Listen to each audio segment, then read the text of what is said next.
I'm Scott Olson. I'm a staff news photographer for Getty Images. I was hearing reports of rioting breaking out in Ferguson, Missouri following the shooting of Michael Brown, an 18-year-old black man who was shot by a police officer there. As I was heading down there, I was thinking it would be a two-day story. I think it was more than 2 weeks before I left there.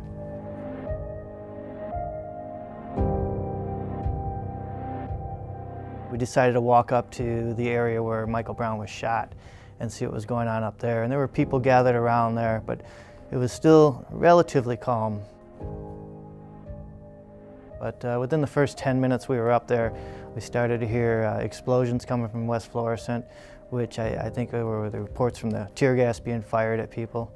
And then a stream of people started running up Canfield, which is the street that Michael Brown was shot on. And then the police started shooting rubber bullets, and you could smell the pepper spray coming off the rubber bullet round.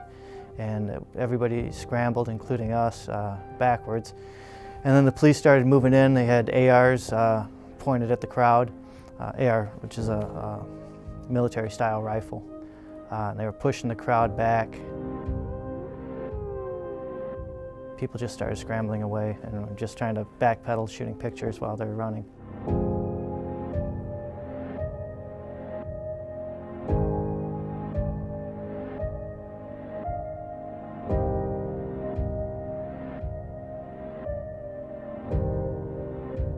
One of the protest chants was "Hands up, don't shoot," because witnesses claimed that Michael Brown had his hands up in the air when he was shot by the police officer.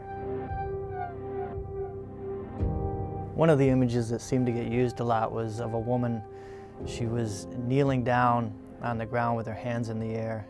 Police continued to fire tear gas around her, trying to push her back. And she was incredibly brave in staying there, and she was becoming overwhelmed by the gas, and somebody come in and finally pulled her away from it.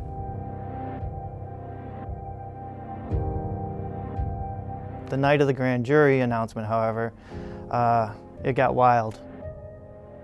I was in front of the police station when the announcement was made, and people kind of milled around a little bit. I think they were a little confused of what they were supposed to do next. And then about 6 gunshots rang out. And when the gunshots rang out, police from the south kind of moved in tighter to the protesters, and the protesters started marching toward them to confront them. From then on, the night just got crazy with people burning stores, people looting, police trying a little bit to control the situation, but they were clearly overwhelmed. A lot of the buildings were burning, and the fire department would not approach the burning buildings because they were worried about all the gunshots.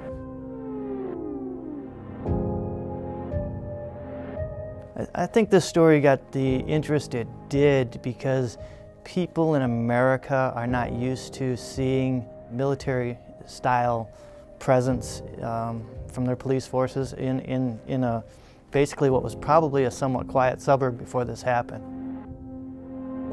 I think the police are the ones that really turned this into a big story.